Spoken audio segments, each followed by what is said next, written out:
একাদশ নিয়ে মাঠে নামবে আর্জেন্টিনা। লাউতারোর জায়গায় আলভারেজ, মন্টিয়েলের জায়গায় মলিনা আর লেফট ব্যাকে টেগলাফিকোকে নিয়ে একাদশ সাজাবেন স্ক্যালোনি। অস্ট্রিয়ার বিপক্ষে সম্ভাব্য একাদশ নিয়ে থাকছে প্রতিবেদনে। বিশ্বকাপের গ্রুপ পর্বের অন্যতম আকর্ষণীয় ম্যাচে মুখোমুখি হতে যাচ্ছে আর্জেন্টিনা ও অস্ট্রিয়া। কাগজে কলমে আর্জেন্টিনা স্পষ্ট ফেভারিট হলেও অস্ট্রিয়াকে মোটেও হালকাভাবে নেওয়ার সুযোগ নেই, কারণ আধুনিক ফুটবলে ছোট দল বলে কিছু নেই। আর বিশ্বকাপের মঞ্চে একটি ভুলই বদলে দিতে পারে পুরো ম্যাচের চিত্র। প্রথম ম্যাচে আলজেরিয়াকে ৩-০ গোলে হারিয়ে দুর্দান্ত সূচনা করেছে আর্জেন্টিনা। অন্যদিকে জর্ডানের বিপক্ষে ৩-১ গোলের জয় তুলে নিয়ে আত্মবিশ্বাসে ভরপুর অস্ট্রিয়াও।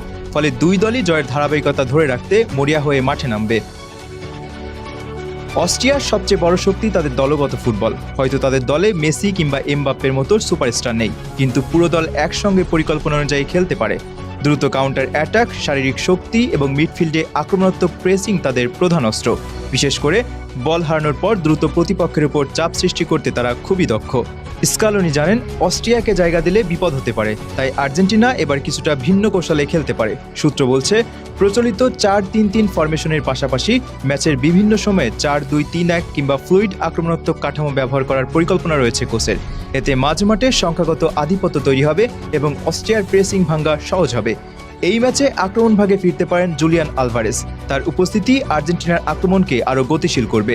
পাশাপাশি উইংয়ে দেখা যেতে পারে নিকোলাস গঞ্জালেসকে। গঞ্জালেসের গতি ও পরিশ্রমী ফুটবল অস্ট্রিয়ার ডিফেন্সকে ব্যস্ত রাখবে।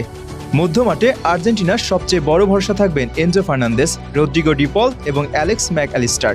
এই ত্রয়ই ম্যাচের গতি নিয়ন্ত্রণ করতে পারলে অস্ট্রিয়ার জন্য বলের দখল পাওয়া কঠিন হয়ে যাবে।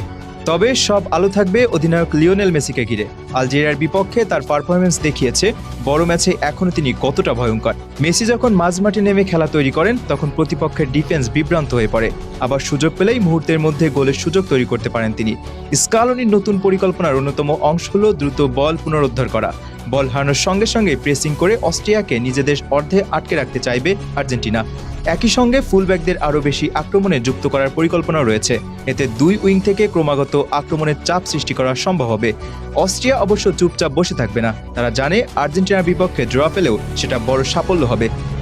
তাই শুরু থেকেই রক্ষণাত্মক শৃঙ্খলা বজায় রেখে কাউন্টার অ্যাটাকের অপেক্ষায় থাকবে ইউরোপের দলটি। বিশেষ করে সেট পিস থেকে তারা বিপজ্জনক হয়ে উঠতে পারে। তবুও সামগ্রিক শক্তি, অভিজ্ঞতা এবং তারকাদের মান বিবেচনায় আর্জেন্টিনা অনেকটাই এগিয়ে। স্কালোনি তার দলকে সতর্ক করে দিয়েছেন যেন কোনো ধরনের আত্মতুষ্টি না আসে, কারণ বিশ্বকাপে এক মুহূর্তের অসাবধানতাও বড় অঘটনের জন্ম দিতে পারে। সব মিলিয়ে বলা যায় অস্ট্রিয়া লড়াকু ও সংগঠিত দল হলেও আর্জেন্টিনার লক্ষ্য থাকবে ম্যাচের শুরু থেকেই আধিপত্য প্রতিষ্ঠা করা। মেসির নেতৃত্বে নতুন কৌশল সফল হলে অস্ট্রিয়ার জন্য কঠিন এক রাত অপেক্ষা করছে। আর যদি আর্জেন্টিনা নিজেদের স্বাভাবিক খেলাটা খেলতে পারে তাহলে অঘটনের সম্ভাবনা খুবই কম।